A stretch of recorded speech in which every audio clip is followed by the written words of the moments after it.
Welcome to this session. The topic of this session is sources of public debt in relation to the internal debt. The objectives of the study is to identify and explain the sources of the internal public debt.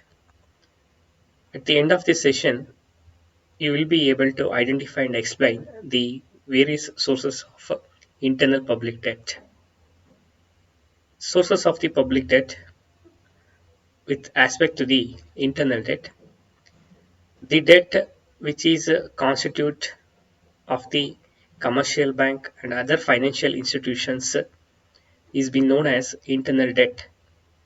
Internal debt is also known as the domestic debt. It is a part of the total government debt in a country that the government is owed to lenders within the country.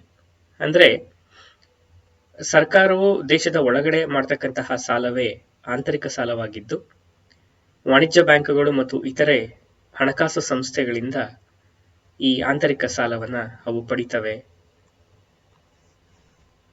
ಮೊದಲನೇದಾಗಿ internal debt.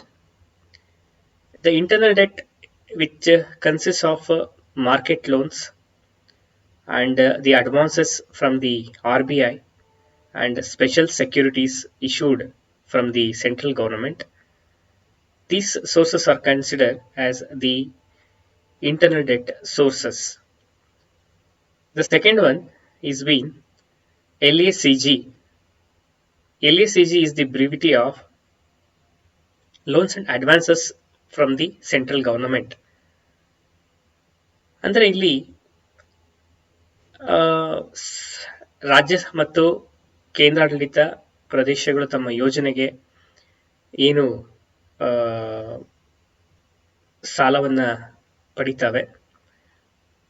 ಹಾಗೆ ನಾನ್ plan loans, ಯೋಜನಾ ಸಾಲ ಅಷ್ಟೇ ಅಲ್ಲದೆ ಯೋಜನೇತರ ಸಾಲಗಳು ಕೂಡ ಇದರಲ್ಲಿ ಸೇರ್ಕೊಂಡಿರುತ್ತೆ. ಹಾಗೆ ನಾವು ಹೇಳ್ಬೇಕು ಅಂತ ಹೇಳಿದ್ರೆ loans for the central plan schemes, ಎಲ್ಲಾ ಸೆಂಟ್ರಲ್ ಪ್ಲಾನ್ ಸ್ಕೀಮ್ಗೆ ಏನು ಲೋನ್ ಅನ್ನ ಪಡಿತಾರೆ ಅದು ಕೂಡ ಈ ಒಂದು ಕೆಟಗರಿಗೆ ಸೇರ್ಕೊಳ್ಳುತ್ತೆ. ಜೊತೆಗೆ loans for centrally sponsored plan schemes are the major components of LACG. And the third one is SSPF, is known as loans from small savings and provident fund. The SSPF, it includes the small savings fund, state provident fund, trust and endowment and insurance and pension funds. Usually ನಮಗೆ ಗೊತ್ತಿರೋ ಹಾಗೆ ಈ ಹಿಂದಿನ ತರಗತಿಯಲ್ಲಿ ನಾವು ಓದಿದ್ದೇವೆ the classification of internal debt ಏನಿದೆ ಇದಕ್ಕೆ, ದ ಕ್ಲಾಸಿಫಿಕೇಶನ್ ಆಫ್ ಡೆಟ್ ಏನಿದೆ ಇದಕ್ಕೆ ಸಂಬಂಧಪಟ್ಟ ಹಾಗೆ ಸಹಜವಾಗಿ ನಮ್ಮ ಅಭಿಪ್ರಾಯ ಏನಪ್ಪಾ ಅಂತ ಹೇಳಿದ್ರೆ ಆಂತರಿಕ ಸಾಲವನ್ನ ಯಾವ ಮೂಲದಿಂದ ನಾವು ಪಡಿತೇವೆ ಅಂತಕ್ಕಂಥದ್ದು ಮೆಜಾರಿಟಿಲಿ ಸ್ಮಾಲ್ ಸೇವಿಂಗ್ಸ್ ಫಂಡ್, ಸಣ್ಣ ಉಳಿತಾಯಗಳು ಇರ್ತಕ್ಕಂಥದ್ದು, ಮತ್ತೆ ಹಾಗೆ state provident fund PF funds ಅಂತ ಹೇಳಿ ನಾವು ಕರಿತೇವೆ. ಹೀಗೆ ಈ ಮೂಲಗಳ ಜೊತೆಗೆ SSPF ಏನು ಸ್ಮಾಲ್ ಸೇವಿಂಗ್ಸ್ ಪ್ರಾವಿಡೆಂಟ್ ಫಂಡ್ ಏನಿದೆ ಅದು ಇನ್ಶೂರೆನ್ಸ್ ಮತ್ತು ಪೆನ್ಷನ್ ಫಂಡ್ಸ್ ಗಳಿಂದನೂ ಕೂಡ ಆಂತರಿಕವಾಗಿ ಅದು ಸಾಲವನ್ನ ಪಡೆಯುತ್ತೆ ಅಂತಕ್ಕಂಥದ್ದು. ಧನ್ಯವಾದಗಳು.